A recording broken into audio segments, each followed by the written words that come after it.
ఇది క్రోధినామ సంవత్సరంలో మనం అడుగుపెట్టాము.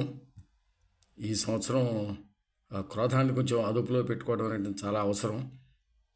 దీని యొక్క లక్షణం ఏంటంటే క్రోధం వస్తుంది అని. గ్రహాలలో క్రోధం ఉండొచ్చు, మనుషుల్లో కూడా గ్రహాల చేత మనం కంట్రోల్ చేయబడుతూ ఉంటాం కాబట్టి క్రోధం వచ్చేట అకారణమైన క్రోధం వస్తూ ఉంటుంది. కామ, క్రోధ, లోభ, మోహ, మద, మాత్సర్యాలనే 6 దుర్గుణాలు అందాం వీటిల్ని.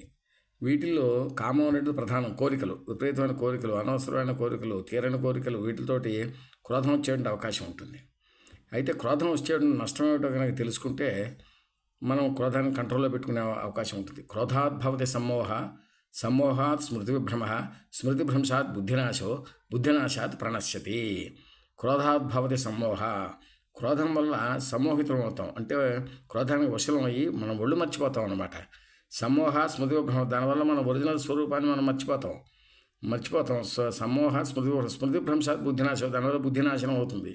బుద్ధినాశనం అంటే ప్రణశ్యతి, నష్టం పొందుతాం. అంటే దానివల్ల ఏదైనా జరగచ్చు. దాంట్లో మనం చేయకూడని అకృత్యాలు చేస్తూ ఉండటం, దాంట్లో హత్యలు చేయొచ్చు, ఏ రకాలైనటువంటి చేస్తామో తెలియదు. దానివల్ల వచ్చే ప్రమాదం ఏంటంటే మనం చూస్తూనే ఉన్నాం, ఎట్లా పడితే అట్లా కొట్టాడుకుంటే క్రిమినల్ కేసులు అవుతాయి, గొడవలు అవుతాయి, కోర్టుల చుట్టూ తిరగాలి, జైళ్ళ చుట్టూ తిరగాలి. ఇప్పుడు చూస్తున్నాం రాజకీయ నాయకులు కానీ వాళ్ళు కానీ ఎలా అవస్థలు పడుతున్నారు. నోటికి వచ్చినట్టు దుర్మార్గంగా మాట్లాడేసి జైళ్ళ పాలు అవుతున్నారు. అకృత్యాలు చేసి కోరికలతోటి, కామంతో అకృత్యాలు చేస్తున్నారు. అకృత్యాలు చేసి జైళ్ళ పాలు అవుతున్నారు.